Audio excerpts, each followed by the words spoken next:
In section 4.3, we will be discussing condensing logarithmic expressions. To condense a logarithmic expression, we write the sum or difference of two or more logarithmic expressions as a single logarithmic expression, or as a single logarithmic expressions. Single is our key word. We use the properties of logarithms to do so. Let's recall our different properties that we have. Properties for condensing logarithmic expressions. For m is greater than 0 and n is greater than 0. Remember your product rule. If they're multiplied together, we separated them apart and added them. Now what you'll be seeing is you will see them already separated apart and added, and you will condense them back down to one logarithm by putting them back together and multiplying them. For the quotient rule. The quotient rule, when we had division, we separated them apart and subtracted. Now when you see them subtracted, to condense them, you will put them back together in the quotient form. For the product rule, when we had an exponent previously, we would bring the exponent to the front. Well, now to condense them, when you see a number out in front of the log, that tells me it came from the exponent, so you will carry it back to the exponent. That is how we will use these rules, the product, the quotient, and the power, to condense logarithmic expressions.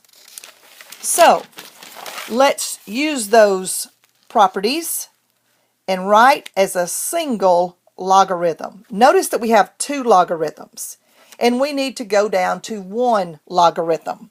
Notice I see a plus sign. A plus sign tells me that this came from the product rule. So what I would need to do to write it down to one single logarithm, I write the word log, I use the base 4, they both have the same base, and I multiply these two together, 2 times 32, using the product rule. So this gives me log base 4 of 2 times 32 is going to give me 64. Now the question is, can we evaluate that logarithm? Can we determine if 4 can be raised to a power to get 64? Well, let's think about it. 4 squared is 16. 4 cubed would be 4 times 4 times 4, that's 64. So in evaluating this logarithm, 4 can be raised to the third power to get 64. Therefore, my answer to this problem would be 3. So looking at that problem, we use the product rule to condense. We condensed it down. Then we evaluated it. So once you condense it down to one logarithm, if you can evaluate the logarithm, you do so. All right, let's go on to the next example. Log 4x minus 3 minus log x. Recall that if you don't see a base of a log, it's understood to be base 10. You don't have to write it. But if you ever can evaluate it, you do, using base 10 if you don't have a base shown. It's understood to be 10. Well, with this problem, I see a minus sign. So I'm supposed to condense down to one single logarithm. All right, change it down to one log. I know it's understood base 10. Now, I have a minus sign. That told me that this came from the quotient rule. This one's in front, therefore 4x minus 3 is in the numerator and x is in the denominator. So ends up, that is your answer. I could write it log 4x minus 3 over x. Okay?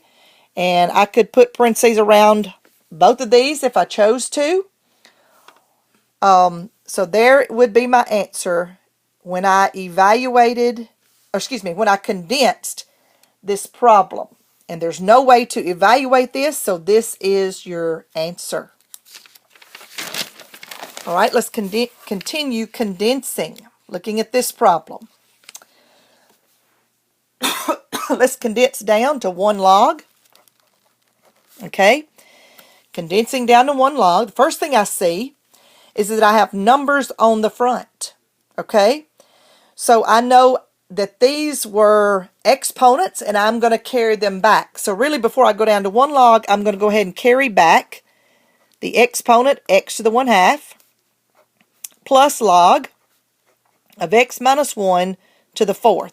So I took this exponent back and this exponent back. Now I'm going to condense on down to 1 log. I see that this is a plus sign. The plus sign comes from multiplication. So I know that I need to multiply these together. This would be log x to the 1/2 time x minus 1 to the 4th. Now, you don't leave a fractional exponent. We changed that to a radical. So this would be the square root of x times x minus 1 to the 4th. So I condense this down to 1 log. So it would be log the square root of x times x minus 1 to the 4th. Actually, in the online homework, either one of these answers would be correct. So if you put it in as x to the 1/2 times x minus 1 to the 4th, and it says it's wrong, then go ahead and write it as the square root of x. But actually, our textbook says either one of those are acceptable. All right, let's continue on with this problem in changing it to a single logarithm by condensing. Well, the first thing I look for is when I see numbers on the front, I need to carry them back to exponents. So this 3 needs to go back as x plus 1 to the 3rd, carrying the 3 back to the exponent, minus ln of x. To condense, I condense it down to 1 ln. I see that I have a minus sign. That is from your quotient rule. So therefore I need to put x plus 7 to the 3rd power divided by x.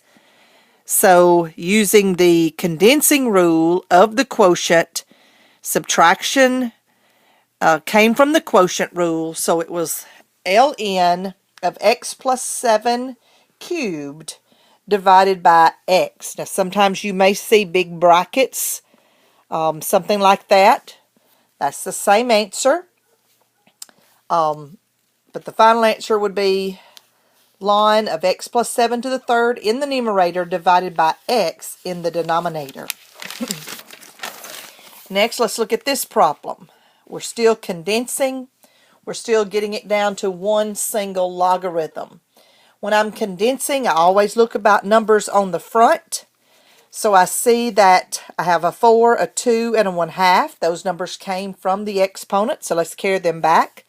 So I have log base b, x, 4 coming back to an exponent, x to the 4th, minus log base b, 6 coming back to the front, or excuse me, back to the exponent, 6 squared coming from the front to back to the exponent, minus log base b, y, again this 1/2 going back to the exponent, 1/2. All right. Now, what I normally do from here, condensing, I write it down to 1 logarithm, base b, and I draw my line. Now, whatever has a plus sign in front of it is supposed to be in the numerator. So I'm going to put x to the 4th in the numerator. Both of these have been subtracted off. That means both of these go in the denominator. So I'm going to put 6 squared in the denominator and y to the 1/2 in the denominator. Both of those are down in the denominator. Now, I can continue working with this. I have log base b. I have x to the 4th. Now, 6 squared is 36. I could leave it y to the 1/2, or I could change it to the square root of y. Power is y. Remember, power over root. So, power of y is to the 1st. We're taking the square root. So, there is an answer that you could leave it. The other way that you could leave it would be log base b, x to the 4th, over 36, y to the 1/2. You could just leave y to the 1/2. The book shows it both ways. So, there's our 2 final answers of condensing down to one single logarithm. So again, when I have several logarithms, ones that have plus signs, I know they go in the numerator. Ones that have minus signs, that's just a quick way of doing it. Ones that have minus signs, they go in the denominator. So keep that rule in your mind for future references.